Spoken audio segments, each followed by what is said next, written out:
I'm Mr. Chris, and I do stuff. And sometimes, when I do stuff, I do it with other people. Now I know I'm not clickbait. I am going to show you how to make chicken and waffles the easy way. But first I want to tell you why you might want to have this on hand.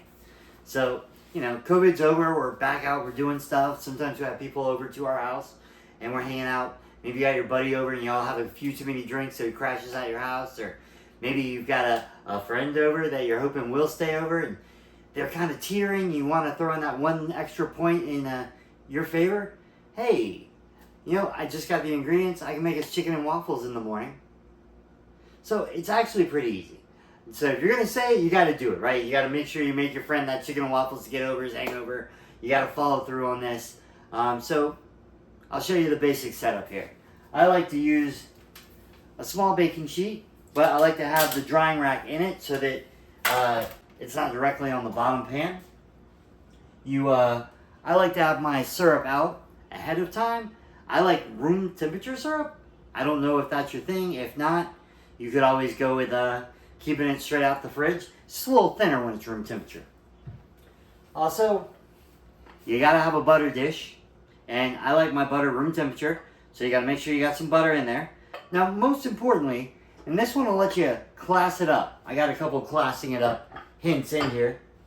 A dull knife is not a butter knife. That's a dull knife. This, my friends, is a butter knife. Notice it has a weird shape. It has a weird pointy thing. This is a butter knife. A dull knife is not a butter knife. Alright, now that we're done with that, as for ingredients, I like to kind of go home style with it. I like to stay original. I like to use all natural ingredients. So, I forgot also to mention, preheating your oven. Super important. That way you make sure you get the cooking times right. So, let me show you what I'm working with today. I went ahead and went with the home style original Eggos. Gotta stay name brand with your waffles. Now, for the chicken, I went with the Dino Buddies, the ABC ones, so that breakfast could be fun and educational. And then these are also 100% all natural. And you can never go wrong with all natural. So let's go ahead and get cooking. Yes, I have a fancy toaster. It lowers it down for you. It brings it back up nice and smooth. It's got a little alarm, a progress bar. It also has a bagel button, which is pretty cool. That'll tell you, or it'll just cook one side of the bagel, so you don't have a crunchy outside, or you don't have a crunchy inside. I guess whichever way you put it in, you can pick which side you would like to be crunchy. Alright, now plating is everything. Remember, we first eat with our eyes. So you want to get those waffles. Now another tip you could have is you could ask if they like their waffles crunchy or not. Kind of get a feel for that. That'll let you know what toaster setting you should use. You could do the double stack. My personal route of going, I like to put a little bit of butter in between the patties.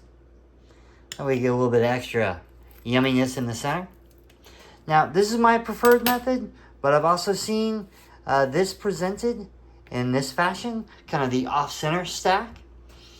Now, you could choose to put the syrup on now, which I like to do, add a little bit more butter, or you could wait, add the chicken first, and then go ahead and add everything on top of that.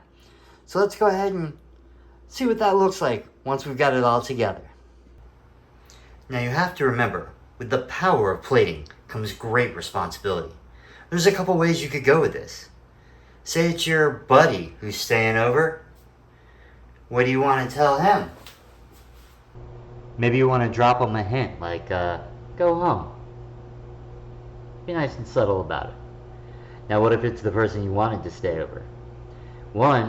Another pro tip here, call it brunch. Because brunch is essentially the classy way of saying, I want to sleep in and then make breakfast. And then, here's a cool trick you can do. Spell out cutie. No one's going to be mad at being called cutie. Heck, even I like to be called cutie. And then, they definitely can't be mad at what you made them. One, you made them breakfast, or brunch, be fancy. And two, you gave them a compliment. So hopefully this helps you out. If it does, comment below. If it doesn't, try again. And I'm going to do this YouTube thing for a little while, so Like, subscribe, all the things.